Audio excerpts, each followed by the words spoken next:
देखिए इस सोते हुए आदमी के साथ क्या हुआ। आप भी सच्चाई जानकर हैरान रह जाएंगे। ये कहानी सच्चाई पर आधारित है। एक शख्स रात में बिस्तर पर लेटा हुआ था। वह करवटें बदल रहा था मगर उसको नींद नहीं आ रही थी। वह कोशिश कर रहा था कि किसी भी तरह उसे नींद आ जाए मगर उसे नींद नहीं आ रही थी। फिर वो अपने बिस्तर पर से खड़ा हुआ और कपड़े पहनने लगा। अरे आप इतनी रात में कहाँ जा रहे हो? मुझे बहुत बेचैनी हो रही है और मुझे जाना है। मगर इतनी रात में आप जा कहाँ रहे हो? अरे रुको, अरे सुनो तो, बेचैनी हो रही है। मुझे तो कुछ समझ नहीं आ रहा।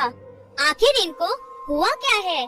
और वह व्यक्ति अपनी गाड़ी में बैठा और दूर निकल गया और एक चर्च के पास जाकर अपनी गाड़ी रोकी और यह सोचकर चर्च के अंदर दाखिल हुआ कि कुछ देर एकांत में खुदा से प्रार्थना करूंगा और मेरे मन को शांति मिलेगी और मेरी बेचैनी दूर होगी। और मैं जैसे ही प्रार्थना करने बैठा तो मुझे किसी के सिसक सिसक के रोने की आवाज सुनाई पड़ी।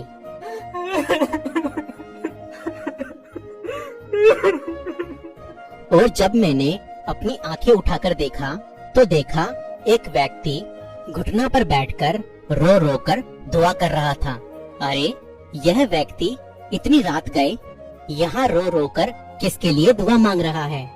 और यह देखकर मैं उस व्यक्ति के पास गया और उससे इतनी रात में चर्च में बैठकर रो रो कर दुआ करने की वजह पूछी।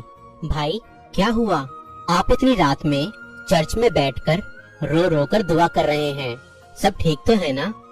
यह सुनकर उस व्यक्ति ने जवाब दिया, मेरी पत्नी का ऑपरेशन होना है और मुझे पैसों का इंतजाम करना था मगर अब तक पैसों का इंतजाम ना हो सका।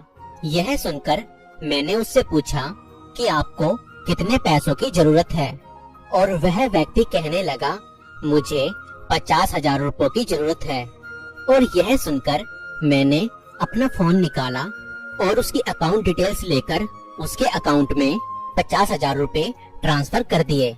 भाई मैंने आपके अकाउंट में 50,000 रुपए ट्रांसफर कर दिए हैं। परमेश्वर आपको आशीष दे और आपकी पत्नी का ऑपरेशन अच्छे से होने पाए। और जैसे ही मैंने उस भाई को 50,000 रुपए दिए मेरे दिल में बड़ा सुकून पड़ गया और मेरे अंदर की बेचैनी खत्म हो गई। और मैं यह सोचने लगा शायद इस भाई की मदद के लिए ही मुझे भेजा गया है।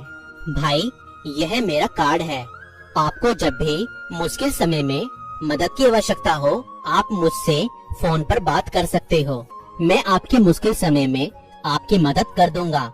मुश्किल समय में मुझे आपसे बात करने की जरूरत नहीं है। मुश्किल समय में मेरे पास एक बात करने वाला है। यह सुनकर मुझे बहुत हैरानी हुई और मैंने उस भाई से कहा, तुम किससे मदद मांगोगे, अपनी परेशानियों में, अपनी मुश्किलों में? तो उस भाई ने मुस्कुराते हुए कहा कि जिसने आज तुम्हें भेजा, कि जिसने आज तुम्हें भेजा, कि जिसने आज तुम्हें भेजा।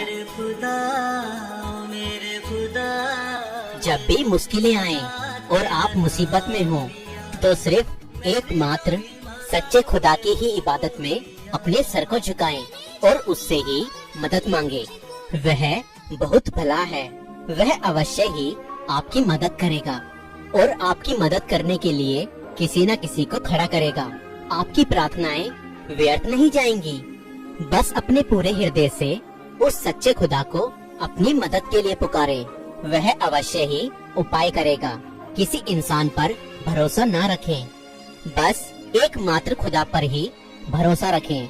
हमारा जिंदा खुदा हमारी मुश्किलों को हल करने वाला है, वह हमारी प्रार्थनाओं का उत्तर देता है। जीवित और एकमात्र खुदा आप सभी को आशीष दे। सभी को जय मसीह की।